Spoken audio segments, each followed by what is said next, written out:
नमस्कार दोस्तों, स्वागत है आपका मेरे चैनल संजीवनी टेक में। आज हम इस वीडियो में डिस्कस करने वाले हैं कि हमारा एचआरए हमारे टैक्स सेविंग के लिए कितना इम्पोर्टेंस होता है। तो आज मैं आपको ये एचआरए का इम्पोर्टेंस बताने वाला हूँ। जो लोग रेंट पे रहते हैं उनके लिए बहुत ही इम्पोर्टेंस है एचआरए का अपने टैक्स सेव करने के लिए। तो चलिए दोस्तों शुरू करते हैं कि एचआरए आखिर क्या होता है और ये किन लोगों को एलिजिबल करता है टैक्स सेविंग के लिए। तो चलिए दोस्तों शुरू करते हैं। तो एचआरए जो है वो है हाउस रेंट अलाउंस, जो कि हमारे सैलरी का एक कंपोनेंट होता है। एम्प्लॉयर की तरफ से हमें एक हमारे सैलरी में एक क्लियर एचआरए हेडिंग के नीचे कुछ अमाउंट मिलती रहती है हर महीने की सैलरी में।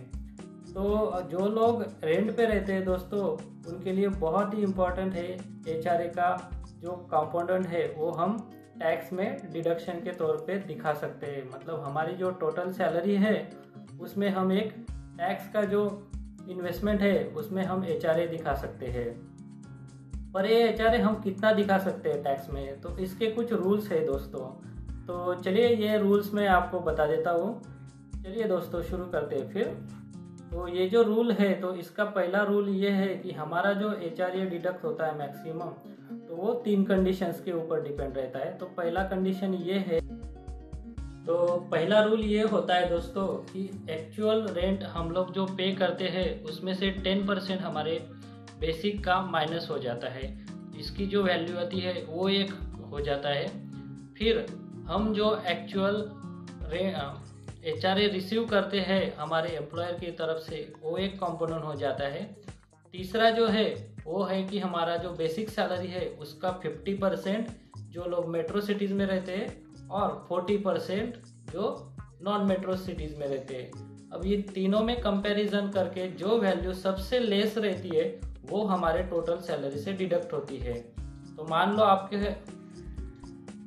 आपका एचआरए जो है टोटल मिला के हर साल का 1 लाख रुपया हो जाता है। आप लोग जो है 1.5 लाख रुपए आपका घर का रेंट हर साल पे करते हो। मान लीजिए आपकी बेसिक सैलरी जो है वो है 10,000 और 10,000 का जो 10% हो जाता है तो वो हो जाता है 1,000। ऐसे मिला के टोटल जो है वो 12,000 साल के हो जाते हैं। तो हमारा जो 1.5 लाख रुपए का हाउस रेंट हमने पे किया है उसमें से ये 12,000 रुपये डिडक्ट हो जाएंगे।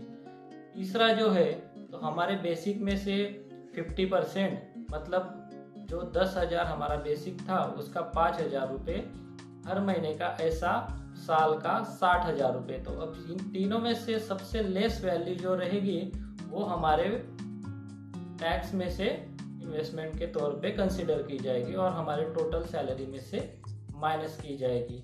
मतलब टोटल सैलरी अगर आपकी 5 लाख है तो ये जो वैल्यू आई है अभी सबसे कम इसमें, तो वो हमारे डिडक्ट हो जाएगी 5 लाख रुपए के टोटल सैलरी में से। तो इस तरह से ये जो एचआरए है हमारे जो टैक्स सेविंग है तो उसमें हमें काफ़ी मदद करता है। तो अगर आपका एचआरए अभी तक कम है बहुत सारा, तो आप आपके एम्प्लॉयर से डिस्कस करके ये जो वैल्यू है वो एक सर्टेन लेवल तक आप इंक्रीज कर सकते हैं ताकि आपकी जो टैक्स है वो कम से कम पे हो सके। और भी बहुत सारे फैक्टर्स है दोस्तों कि हमें वो टैक्स सेविंग में इम्पोर्टेंस है, जैसे कि सेक्शन 80C में आने वाला जो इंश्योरेंस पॉलिसीज, बच्चों की फीस, पब्लिक प्रोविडेंट फंड, फिर एम्प्लॉयज़ प्रोविडेंट फंड। तो ये सब चीज़ें भी हमें काफ़ी इम्पोर्टेंस है इन्वेस्टमेंट के तौर पे दिखाने में। तो साल का जो पिछले 2-3 महीने रहते हैं तो इस महीनों में यही सब मैनेजमेंट करने में हम लोग लग जाते हैं कि कहाँ पे इन्वेस्टमेंट करें। तो मैं अगले वीडियो में आपसे ऐसे ही एक नेक्स्ट टॉपिक के बारे में डिस्कस करूँगा। आज के लिए मैंने एचआरए का टॉपिक चुना था कि जो हमारे लिए बहुत ही इम्पोर्टेंट है टैक्स सेविंग के लिए। तो आज मैंने इस पे डिस्कस किया। बाकी जो चीज़ें हैं जैसे कि मैंने हेड वीडियो के अंत में कहा कि पीएफ, पब्लिक प्रोविडेंट फंड, इसके लिए मैं एक अलग से वीडियो बनाऊंगा ताकि हर एक टॉपिक का डिटेल डिस्कशन हो सके और आपको उसका इम्पोर्टेंस अच्छे से समझ में आ सके। तो मेरे नेक्स्ट वीडियोस देखने के लिए दोस्तों आप मेरे चैनल को सब्सक्राइब कीजिए और इस वीडियो को लाइक करना मत भूलिए। थैंक यू दोस्तों।